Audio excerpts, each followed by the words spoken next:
और हस्बैंड और वाइफ के मिलने से स्पर्म वजाइना के थ्रू सर्विक्स से होते हुए यूट्रस में पहुंचता है और यूट्रस से ट्यूब में पहुंचता है और ट्यूब के अंदर ही कंसेप्शन होता है, फर्टिलाइजेशन होता है और स्पर्म और एग के मिलने से एम्ब्रियो का निर्माण होता है। हेलो फ्रेंड्स, क्या आप जानते हैं कि प्रेगनेंसी के अंदर ऐसी कौन कौन सी स्थिति है जहां पे आपकी जान को खतरा हो सकता है? तो मैं doctor Sushila Saini, gynaecologist and obstetrician, आज आपको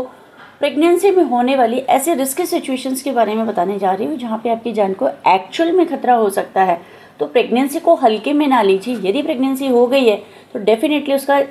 सबसे पहले उसकी एक सोनोग्राफी करा के जांच करा लेनी चाहिए कि प्रेगनेंसी नॉर्मल है या एबनॉर्मल है, क्योंकि बहुत सारी स्थितियां ऐसी होती है जहां पर आपकी जरा सी चूक आपके लिए जानलेवा साबित हो सकती है। तो सबसे पहले हम जानेंगे कि आखिर नॉर्मल स्थिति क्या होती है। जब भी प्रेगनेंसी होती है तो बच्चा बच्चेदानी के अंदर यानी कि यूट्रस के अंदर लगता है, लेकिन जब यूट्रस में यहाँ पहुँचता है उससे पहले वो एक जर्नी ट्रैवल करके आता है, यानी कि अंडेदानी से अंडा बनता है और यहाँ से रिलीज़ होता है और जो ट्यूब के फिम्ब्रिया होते हैं वो एग को कैप्चर करके ट्यूब के अंदर ले आते हैं और हस्बैंड और वाइफ के मिलने से स्पर्म वजाइना के थ्रू सर्विक्स से होते हुए यूट्रस में पहुँचता है और यूट्रस से ट्यूब में पहुँचता है और ट्यूब के अंदर ही कंसेप्शन होता है, फर्टिलाइजेशन होता है और स्पर्म और एग के मिलने से एम्ब्रियो का निर्माण होता है। जो एम्ब्रियो बनता है वो फिर 3-4 दिन ट्यूब के अंदर रहता है और यहाँ से चलकर फिर यूट्रस के अंदर पहुँचता है। लेकिन कई सिचुएशंस ऐसी होती है कि एम्ब्रियो यहाँ से यहाँ नहीं पहुँच पाता है, जैसे कि ट्यूब के अंदर कोई ब्लॉकेज है, कोई फिल्मी एडिशंस हैं या और कोई सिचुएशन है जिसकी वजह से ट्यूब के पेरिस्टालसिस नहीं चल रहा है, यानी ट्यूब की मूवमेंट नहीं हो रही है और इसकी वजह से एम्ब्रियो यानी कि बच्चा ट्यूब के अंदर ही लग जाता है। जब ट्यूब के अंदर बच्चा लग जाता है तो उसे हम एक्टोपिक प्रेगनेंसी कहते हैं और कई बार बच्चा इधर की साइड मूव ना करके इधर की साइड आ जाता है और पेट में पहुंच जाता है, जैसे कि एब्डोमिनल प्रेगनेंसी हो सकती है या ओवरी के अंदर लग जाता है तो उसे ओवेरियन प्रेगनेंसी कहते हैं। तो ये सारी सिचुएशन एक्टोपिक प्रेगनेंसी के अंदर ही काउंट होती है, जहाँ बच्चा बच्चेदानी में ना लग के बच्चेदानी के बाहर यानी यूट्रस के आउटसाइड एरिया में कहीं पे भी इम्प्लांट हो गया है। अब ये 1.5 से 2 महीने तक तो मैक्सिमम प्रेगनेंसी को खींच पाते हैं यहाँ पे, क्योंकि ये एबनॉर्मल लोकेशन है। ट्यूब प्रेगनेंसी के लिए कहीं से भी प्रिपेयर नहीं होती और उसकी लेयर बहुत पतली होती है और 6 हफ्ते के होते होते तो ट्यूब फट जाती है, सारी खून की नलियाँ जो ब्लड वेसल्स होती है वहाँ से टोरेंशियल ब्लीडिंग होने लग जाती है और वो मरीज़ के लिए जानलेवा साबित होती है। तो यदि आपकी प्रेगनेंसी का यूपीटी टेस्ट पॉजिटिव आया है तो आपको एक तुरंत सोनोग्राफी करा लेनी चाहिए, जिससे कि आपको ये पता चल पाए कि आपकी प्रेगनेंसी नॉर्मल है या एबनॉर्मल, यानी कि एक्टोपिक प्रेगनेंसी तो नहीं है। और यदि आपको बच्चेदानी के अंदर बच्चा नहीं दिख रहा है तो बीटा एचसीजी टेस्ट कराना चाहिए। बीटा एचसीजी टेस्ट कराने से हमें एग्जैक्ट प्रेगनेंसी के लेवल के बारे में, हेल्दीनेस के बारे में पता चलता है और 48 घंटे के अंदर यदि हम बीटा एचसीजी को रिपीट कराते जाते हैं तो अगर वो लगातार बढ़ता जाता है यानी कि आपकी प्रेगनेंसी अंदर बढ़ रही है। ऐसी स्थिति में 4 से 6 दिन के बाद या 1 हफ्ते के अंदर आपको सोनोग्राफी वापस से रिपीट करानी होगी और जब प्रेगनेंसी का जी सैक यानी बच्चे की जो थैली होती है वो या तो बच्चेदानी के अंदर दिखाई देगी या फिर बच्चेदानी के बाहर, यूट्रस के बाहर, ट्यूब के अंदर, ओवरी के अंदर या और कहीं दिखाई दे सकती है।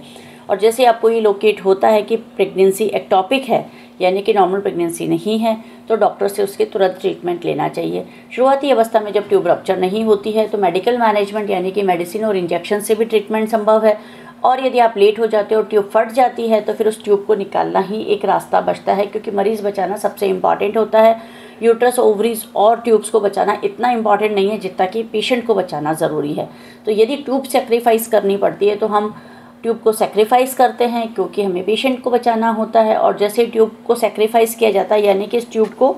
यहाँ से यूँ काट कर निकाल दिया जाता है, तब ट्यूब निकल जाने के बाद आपके पास सिर्फ एक ट्यूब रह जाती है जिससे आगे चल के प्रेगनेंसी होगी। लेकिन जिसको एक्टोपिक प्रेगनेंसी हुई है उसको दोबारा भी एक्टोपिक प्रेगनेंसी होने के चांसेस 25% तक होते हैं, यानी कि यदि अगली प्रेगनेंसी में भी आपको पहले से भी ज़्यादा कॉशियस रहना पड़ेगा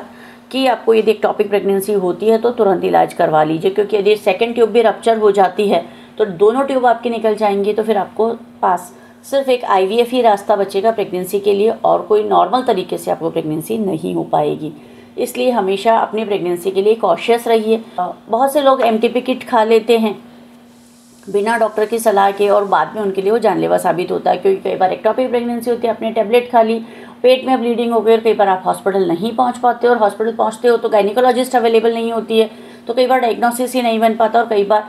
अनमैरिड स्थिति होने के कारण या और किसी स्थिति के कारण हम हमारी प्रेगनेंसी की बात डॉक्टर से छुपा लेते हैं और उसके चक्कर में आपका डायग्नोसिस डिलेड हो जाता है और वो भी आपके लिए जानलेवा साबित होता है। तो यदि आपको ऐसी कोई स्थिति है कि आपको कमज़ोरी महसूस हो रही है, ब्लीडिंग हो रही है और आपको पता है कि आपका प्रेगनेंसी टेस्ट पॉजिटिव है, तो डॉक्टर को ज़रूर बताइए, क्योंकि एक्टोपिक प्रेगनेंसी डायग्नोस करने के लिए आपकी हिस्ट्री बहुत इंपॉर्टेंट है। डॉक्टर से यदि आप कुछ छुपाएंगे तो आपके लिए नुकसानदेह होगा।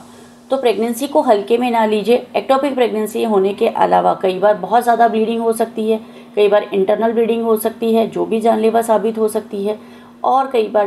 प्रेगनेंसी के साथ कुछ ऐसी बीमारियां भी एसोसिएटेड होती है जिसमें कि प्लासेंटा नीचे की तरफ हो सकता है, जो आगे चलकर नुकसान देता है, लेकिन वो रिस्की हो सकता है। शुरुआती अवस्था में ectopic pregnancy is the most important urgency of the gynaecology. Gynae के अंदर सबसे बड़ी इमरजेंसी है एक्टोपिक प्रेगनेंसी। तो उसके लिए आप भी अवेयर रहिए और अपना ट्रीटमेंट समय पर लीजिए।